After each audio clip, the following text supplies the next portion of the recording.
Another day, another studio bought out, and Sony is making the most of the money and resources that they have. And this is very interesting to say the least, because you would expect them to maybe go after some larger ones, but it doesn't look like that's the case with this particular instance. And I'm going to go over this because, listen, they had a lot to say. They kind of had to reassure some fans and things like that as well. I'm expecting them to continue to, buy out some studios, probably of this caliber, maybe a little bit lesser caliber. They already weren't really doing as much as Microsoft in terms of like the big splashes aside from Bungie. But again, Bungie isn't exactly going out there and making PlayStation exclusive games. So yeah, we do have that to kind of look at and say, hey, you know what, this is a little bit strange, but hey, Sony and Microsoft don't have to do things exactly the same way. And I always tell people that, I'm like, you know what, listen, Microsoft is different than Sony, and Sony is different than Microsoft. And with that being said, both companies can do things differently and have sort of a end game, So yeah, listen, bravo to Sony for being able to do things a little bit differently. And I have to say, I think that fans like the way that both companies do it respectively. Like if your particular brand is Microsoft, then you probably enjoy the way they do it. If you prefer PlayStation, then you probably enjoy the way they do it. And I think that's perfectly fine. So many times people really these days get caught up in some of the nonsense, and you just kind of shake your head a little bit, just have to kind of question maybe where some of the discourse is coming from, because listen, we're all gamers, and I know people get tired of hearing that, but it's true. We're all of us gamers, and we're all out here trying to just enjoy some video games and have a good time. And I think people kind of forget what video games are really supposed to be about, unfortunately. And as far as I can tell, I love seeing new games announced. I love it when Sony and Microsoft kind of do that. But this is pretty cool when it comes down to being able to pick up even more studios, even though this one maybe doesn't make as much sense as some of the other ones that we've seen. I do want to get into the video. If you guys are going to watch the video, please leave a like. I'm trying to get 100 likes on each of the videos. It would definitely mean a lot, and I'd be most appreciative of it. Thank you guys so much. It certainly does help out a lot. So Sony acquires a studio, Savage Game Studios. They've announced the acquisition of a mobile game developer, marking the start of its PlayStation Studios mobile division. They also had to reassure fans that it won't diminish its commitment to its console players. Interesting. In a post on the official PlayStation blog, PlayStation Studios head Herman Holst welcomed German developer Savage Game Studios to the PlayStation Studios family, while also explaining mobile's upcoming role in expanding its community. Although Savage is a relatively new studio established in 2020, it was co-founded by veteran mobile studios Mikhail Kakoff and someone else as well, and a Michael McManus. Holst also seemingly attempted to preempt any negativity from players that result in a mobile developer being added to the studio's portfolio, saying, and I quote, "As we assured you before with our plans to bring select titles to PC, our efforts beyond console in no way diminish our commitment to the PlayStation community, nor our passion to keep making amazing single-player narrative-driven experiences. Our mobile gaming efforts will be similarly additive, providing more ways for more people to engage with our content and striving to renew new audiences and who might be unfamiliar with PlayStation and our games.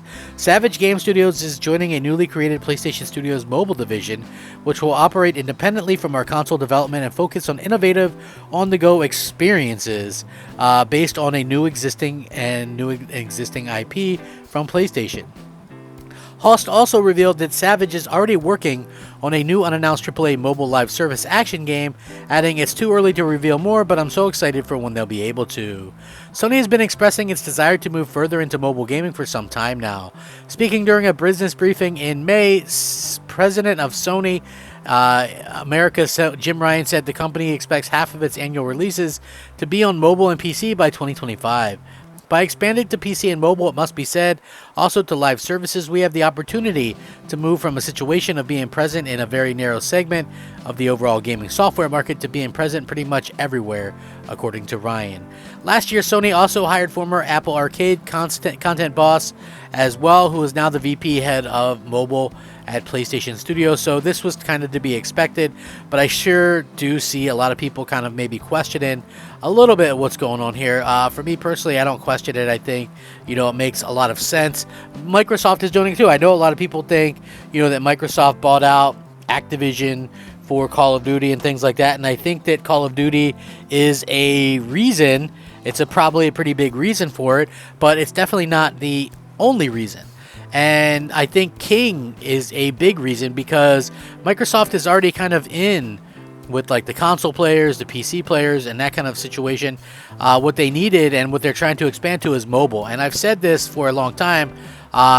Basically, I think that, we're in a situation where Microsoft maybe expected xCloud to be a bigger thing than it actually was.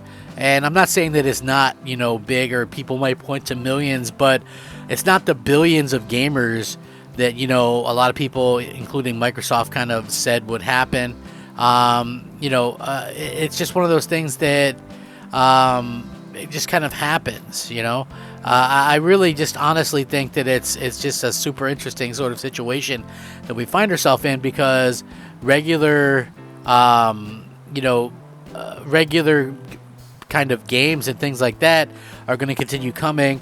And I just think that it's very interesting the way that they kind of announce this and go, but don't worry, things are going to be fine with this, and this. We're still going to make our single player games.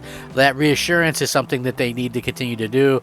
Even myself, like I kind of look at how they've managed to sort of accomplish the things that they've accomplished, and you can't say enough good things about their single player aspect and the way that they've kind of brought that to the forefront, especially since so many others are ditching the single player experience. And it's nice to see that Sony, it looks like they're going to continue to go out there and just knock it out of the park with it. Now, they want to do mobile, and I'm sure, they'll continue to do PC, and there's even rumors that they're going to have their own launcher for PC, and, how will that compete? I don't know.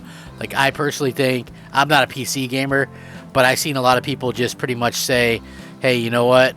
There's enough launchers, just put your games on Steam or whatever. And that would be kind of my advice, because even for Microsoft, it's like, they have their own Windows thing, but people just buy stuff on Steam because that's where, that's the most popular thing. That's what they want. That's where they want their launchers to be. It's like, I know there's other ones like Epic and things like that, but I just honestly think that it's kind of a waste in some of these other instances. So, it's just one of those things. It's always going to be curious. With that being said, let me know what you all think. I really do appreciate it. Like I said, leave a like on the video. It helps it to be seen and the channel to grow. Rack 'em up, fact 'em up, crap gamer 'em up. I hope you all have a fantastic day. Rack 'em up, crap gamer out.